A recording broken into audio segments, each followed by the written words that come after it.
नमस्कार प्यारे बच्चों, कैसे हैं आप सभी। उम्मीद करता हूं सभी स्वस्थ होंगे, ठीक होंगे और आपकी पढ़ाई भी सुचारू रूप से चल रही हो। प्यारे बच्चों, आपके सिलेबस में एक टॉपिक है जिसका नाम है अलंकार।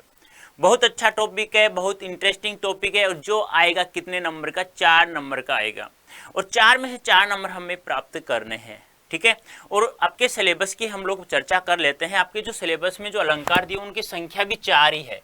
कितनी है? 4 ही है प्यारे बच्चों, ध्यान रखना। कौन कौन से हैं एक बार देख लीजिएगा। नंबर 1 है श्लेष अलंकार। कौन सा है? श्लेष है। नंबर 2 है उत्प्रेक्षा अलंकार। नंबर 3 है मानवीकरण अलंकार और नंबर 4 है प्यारे बच्चों जिसका नाम है अतिशयोक्ति। क्या नाम है? अतिशयोक्ति। ये आपको ध्यान में रखना है। तो 4 नंबर, 4 ही अलंकार, यानी कि एक अलंकार हमारा 1 नंबर का होगा। ठीक है, तो आ जाइए जल्दी से, सेशन से जुड़ जाइए। आप सभी का हार्दिक अभिनंदन, स्वागत करता हूं हमारे YouTube चैनल अड्डा 24/7 क्लास 9th और 10th पर। तो प्यारे बच्चों, अलंकार क्या होता है आप लोगों को पता होगा। एक बार मैं समझा देता हूं आप लोगों को कि अलंकार क्या होता है। आपसे पूछ लिया जाए अलंकार कितने शब्दों के योग से बना है, तो प्यारे बच्चों 2 शब्दों के योग से बना है। नंबर 1 है अलम, नंबर 2 है कार। अलम का अर्थ होता है शोभा और कार का अर्थ होता है बढ़ाने वाला या करने वाला, यानी शोभा बढ़ाने वाला। दूसरा हम लोग अर्थ लें तो क्या होता है? आभूषण होता है। आभूषण जानते हो ना, गहने जिसे हम लोग कहते हैं।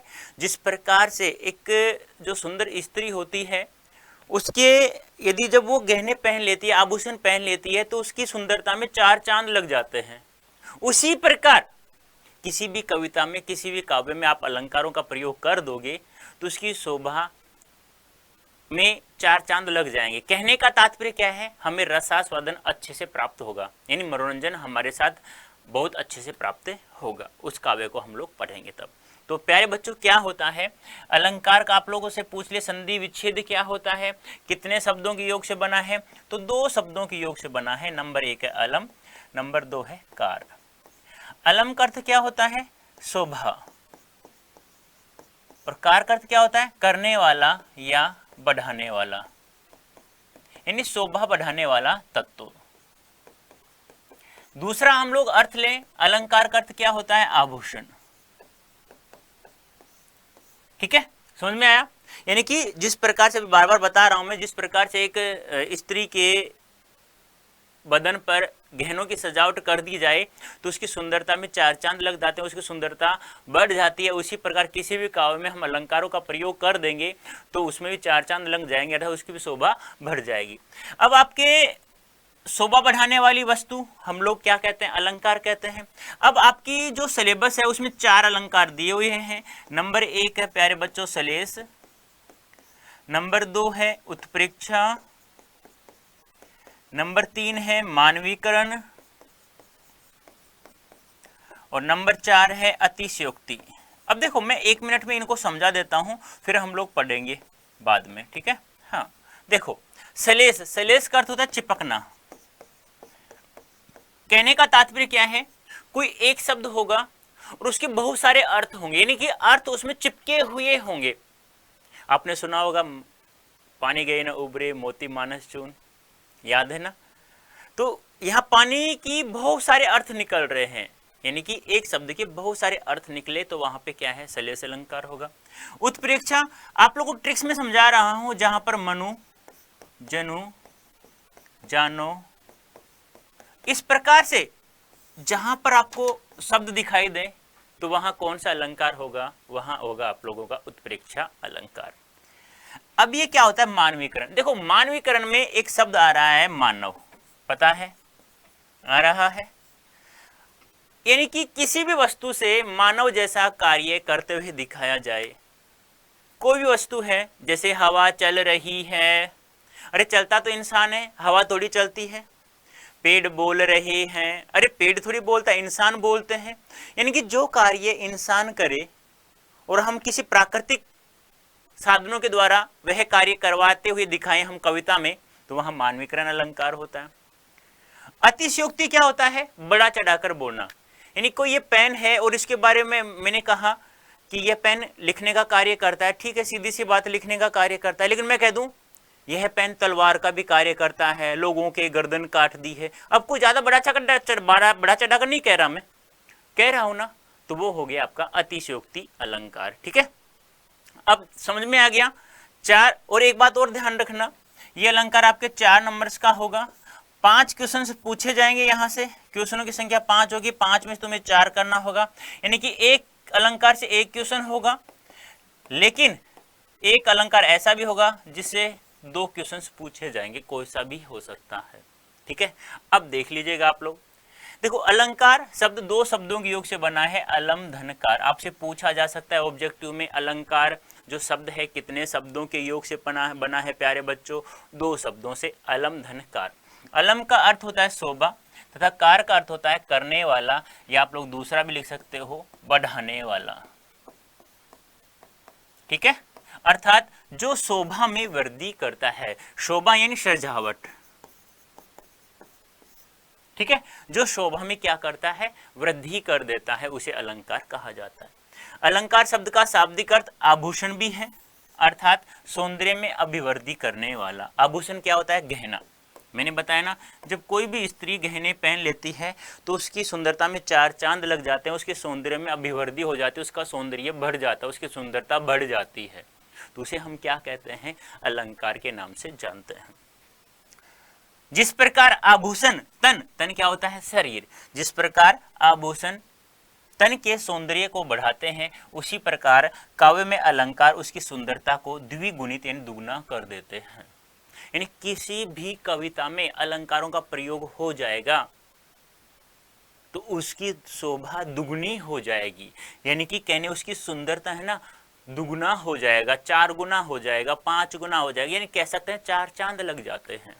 और जिसमें 4 चांद कहते हैं ना, अरे वाह आज तो रोहन बड़े सुंदर लग रहे हो यार, क्या बात है, कहाँ जा रहे हो, कहते हो ना आप लोग, अरे वाह आज तो कुछ ज्यादा अच्छे लग रहे हो। तो इस प्रकार से कहते हैं ना, काव्य बहुत अच्छी है, यानी कहने का तात्पर्य क्या है?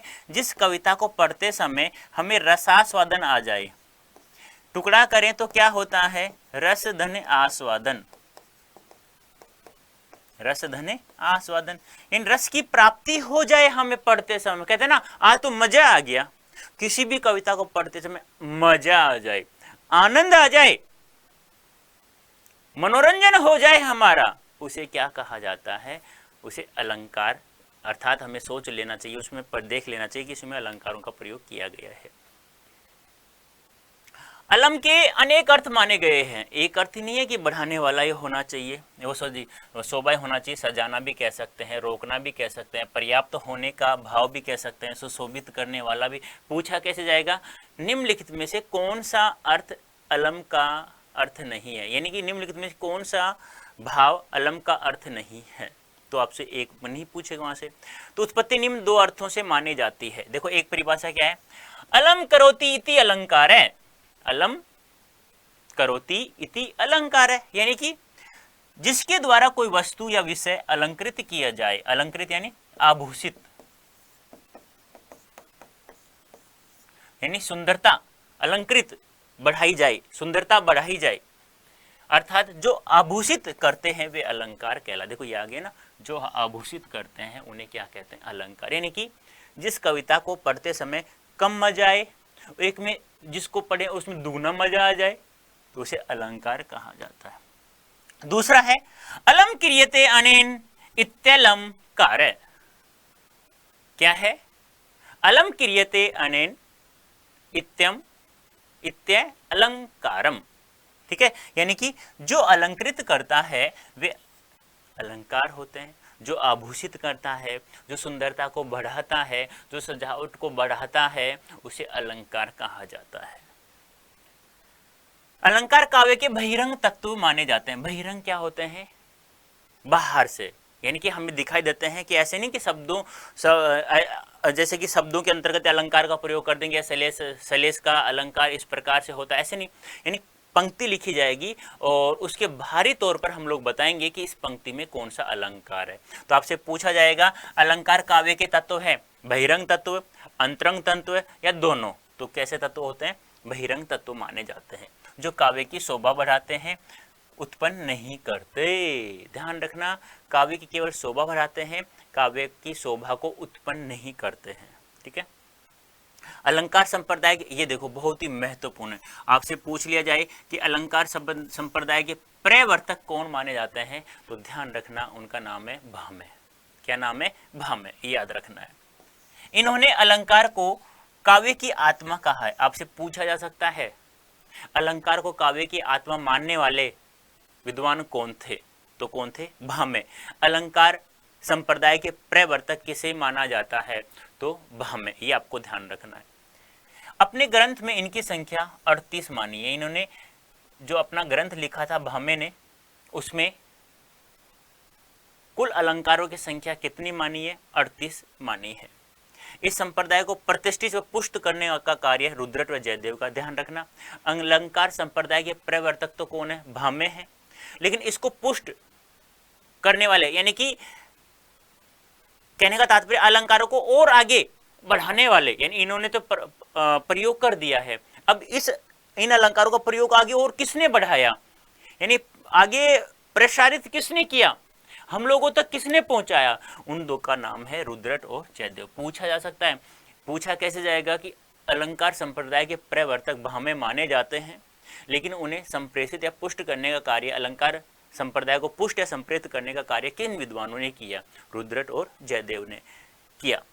तथा काव्य अलंकारों की प्रतिष्ठा विवेचना का श्रेय कविराज विश्वनाथ पंडित जगन्नाथ को है। यानी कि देखो, प्रतिष्ठा विवेचन का श्रेय दिया जाता है जगन्नाथ और विश्वनाथ जी को, और पुष्ट और प्रतिष्ठित करने वाले रुद्रट और जयदेव हैं। समझ में आ गया होगा। देखो एक बार यहाँ पे देखिए, यदि आपसे पूछा जाए अलंकार संप्रदाय के प्रवर्तक पूछे, यानी कि शुरुआत करने वाले कौन है अलंकारों का, तो कौन है? भामह। अब इस संप्रदाय को पुष्ट या हम कह सकते हैं संप्रेषित करने वाले विद्वान कौन कौन से हैं? दो हैं, एक तो रुद्रट है, दूसरा है जयदेव। अब ऐसे पूछ लिया जाए अलंकार संप्रदाय को प्रतिष्ठा दिलाने वाले विद्वान कौन है, तो उसका नाम क्या है? एक तो है जगन्नाथ, दूसरा है प्यारे बच्चों विश्वनाथ। ध्यान रखना है, बहुत अच्छे अच्छे क्वेश्चंस बनते हैं यहाँ पर। ठीक है। अब आपसे पूछ रहा है जो अलंकार संप्रदाय के प्रवर्तक हैं उसने अलंकारों की संख्या कितनी मानी, तो ध्यान रखना है 38 मानी है, 38 मानी है। ठीक है। अग्नि पुराण के अनुसार अर्थालंकार सही रहिता विद्वेष सरस्वती, यानी कि अग्नि पुराण है भरत मुनि जी का जो ग्रंथ है, उसमें लिखा है अर्थालंकारों से रहित सरस्वती विधवा की तरह होती है। इसमें अर्थालंकारों को शब्दालंकारों की अपेक्षा अधिक महत्व दिया है। यानी देखो, जो अलंकार होता है वह होता तो 3 प्रकार का है, लेकिन वास्तविक तौर पर हम लोग पढ़ेंगे केवल 2 में ही। एक शब्दालंकार है, एक पढ़ेंगे प्यारे बच्चों अर्थालंकार। एक शब्दालंकार और दूसरा पढ़ेंगे अर्थालंकार। ये आपको ध्यान में रखना है। जिसमें शब्दों के द्वारा अलंकृत हो, जिसमें शब्दों के द्वारा चमत्कार उत्पन्न होता हो, वह शब्दालंकार कहलाता है। और जिसमें शब्द के अर्थ से चमत्कृत हो या आभूषित हो या शोभा बढ़े, अर्थों के द्वारा, शब्दों से नहीं, शब्दों के अर्थों के द्वारा काव्य में शोभा बढ़ जाए, उसे कहा जाता है अर्थालंकार। एक और होता है उभयालंकार, जिसमें शब्द और अर्थ दोनों को मिश्रित रूप को ही क्या कहा जाता है? उभयालंकार। क्योंकि उभय क्या होता है? दोनों। जैसे जलचर थलचर, एक उभयचर भी होता है जो जल में भी रहता है और पृथ्वी पर रहता है, वैसे ही उभयालंकार होता है। उभयालंकार उसमें इन दोनों के द्वारा चमत्कृत होता है, आभूषित होता है, वह कहलाता है उभयालंकार। ठीक है। तो अग्नि पुराण में शब्दालंकार अर्थालंकार में से किसको ज्यादा महत्व दिया गया है? तो ध्यान रखना, अर्थालंकारों से सरस्वती विधवा के तरह होते, यानी कि इसमें अर्थालंकारों को ज्यादा महत्व दिया गया है, यानी कि शब्दालंकारों की अपेक्षा अधिक महत्व दिया है किसको? अर्थालंकारों को। यानी कि जिस काव्य में, जिस कविता में अर्थालंकारों का प्रयोग नहीं किया जाएगा तो वह एक विधवा स्त्री के समान माना जाता है। यानी कि वह स्त्री जो आभूषणों का प्रयोग नहीं करती है उसमें सुंदरता कम होती है, कम सुंदर दिखाई देती है। और यदि वह अलंकारों का प्रयोग कर लेती है, वह आभूषणों का प्रयोग कर लेती है, तो उसकी सुंदरता में चार चांद लग जाते हैं। उसी प्रकार अग्नि पुराण में भी यह कहा गया है, यदि किसी काव्य में अर्थालंकारों का प्रयोग नहीं किया जाएगा तो वह सरस्वती विधवा के समान कहलाएगी, वह काव्य विधवा के समान कहलाएगा। और प्यारे बच्चों, पूछ लिया जाए अग्नि पुराण में किन अलंकारों को सर्वाधिक महत्व दिया गया है, शब्दालंकार, अर्थालंकार, तो ध्यान रखना अर्थालंकारों को सर्वाधिक महत्व दिया गया है। तो यहां तक किसी को दिक्कत नहीं होनी चाहिए। अब देख लीजिए, दो प्रकार के होते हैं आपके अलंकार, वैसे तीन होते हैं, ध्यान रखना। आपको से पूछे अलंकार कितने प्रकार के होते हैं, तो तीन ही बताना है, दो नहीं बताना है। तो अलंकार कितने प्रकार के होते हैं, तीन भेद माने जाते हैं। किन किन विद्वानों ने माना, मम्मट ने माना, विश्वनाथ, जगन्नाथ और सार्वभौमिक दृष्टि से। सार्वभौमिक क्या होता है, सभी ने, यानी कि सभी विद्वानों ने लगभग, यानी कि स्टार्ट में माना किसने था, मम्मट, विश्वनाथ और जगन्नाथ ने।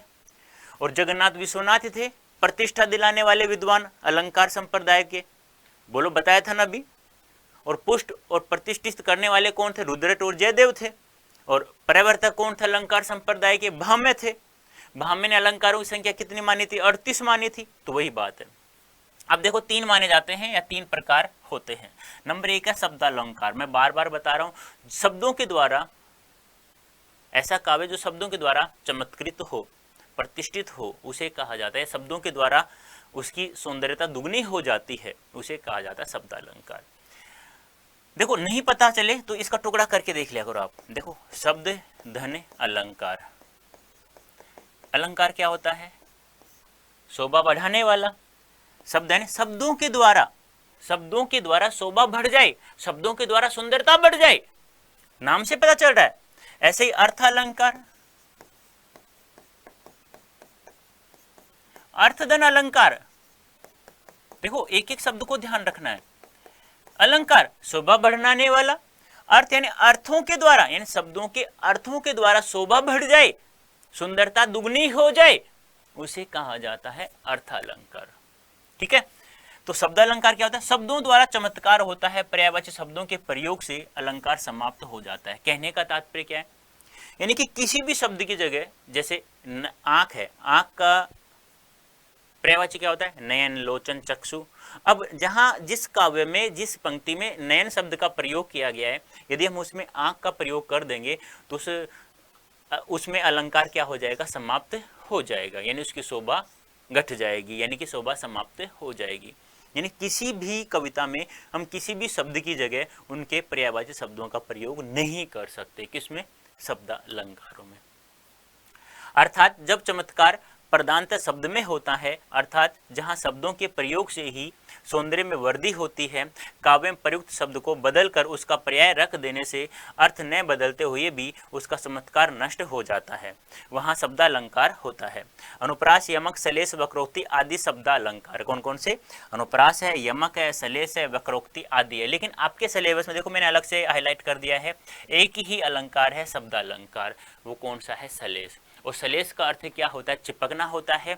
जिस काव्य में सलेश अलंकार होगा तो हम कैसे पहचानेंगे, एक शब्द के बहुत सारे अर्थ हमें दिखाई देंगे उसी पंक्ति के अंतर्गत। ठीक है, आगे तो समझ में आ गया शब्दालंकार। शब्दों के द्वारा चमत्कार उत्पन्न हो, शब्दों के द्वारा सौंदर्य बढ़ाई जाए, शब्दों के द्वारा शोभा बढ़ जाए, शब्दों के द्वारा आभूषित हो जाए, वह कहलाता है शब्दालंकार। यदि हम पर्यायवाची शब्दों का प्रयोग कर देंगे, अर्थ भी नहीं बदलेगा, लेकिन फिर भी उसका चमत्कार क्या हो जाएगा, समाप्त हो जाएगा। तो ध्यान रखना, आपसे पूछा जा सकता है अलंकार तीन प्रकार के होते हैं, किसमें पर्यायवाची शब्दों का प्रयोग कर दे तो चमत्कार समाप्त हो जाता है, तो कौन सा है, वो शब्दालंकार है। ठीक है, ये आपको ध्यान में रखना।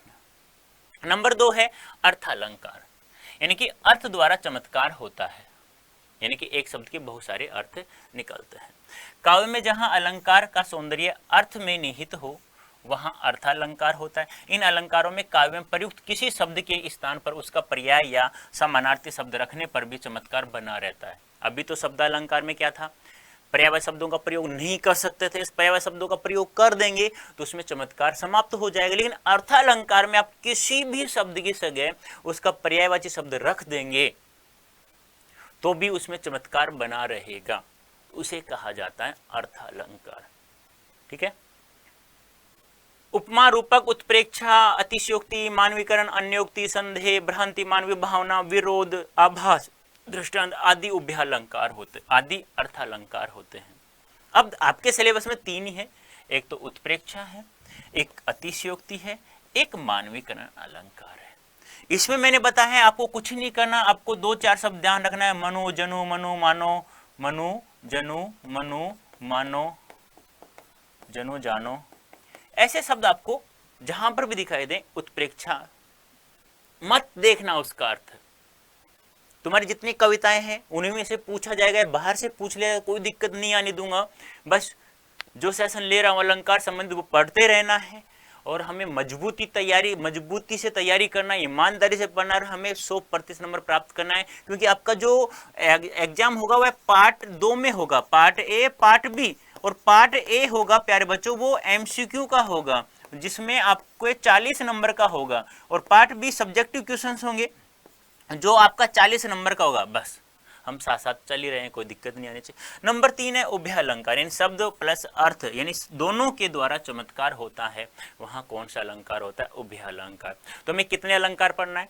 एक सलेस अलंकार पढ़ना है, एक उत्प्रेक्षा अलंकार पढ़ना है, एक अतिशयोक्ति अलंकार पढ़ना है, एक मानवीकरण। देखो याद, ट्रिक से याद रखना है, जिस वस्तु के बारे में बड़ा चढ़ाकर बताया जाए, अरे राम ने तो पहाड़ को ही तोड़ दिया 2 मिनट में, अरे रोहन ने 2 दिन में ही पढ़ करके मेरिट में आ गया, 2 दिन पढ़कर ही मेरिट में आ गया, तो कुछ अतिशयोक्ति नहीं हो रही है। राम ने चलते चलते पृथ्वी पर ठोकर मारी तो पानी निकल आया, अतिशयोक्ति नहीं हो रही है, कुछ ज्यादा ही बड़ा चढ़ाकर नहीं कह रहे हम लोग, सीधी सी बात है। मानवीकरण क्या होता है? किसी भी प्राकृतिक वस्तु के द्वारा मानव जैसा कार्य करते हुए दिखाया जाता है तो वहां पर मानवीकरण अलंकार। जैसे श्रावण यानी श्रावण माह है, होता है ना, श्रावण माह है, तेज साइकिल चलाता हुआ आ रहा था। तो साइकिल कौन चलाता है? इंसान चलाता है भाई, मानव चलाता है, सावन थोड़ी चलाता है। हवा चलते हुए बातें कर रही थी, अरे बातें तो इंसान करता है, चलता तो इंसान है, हवा थोड़ी चलती है।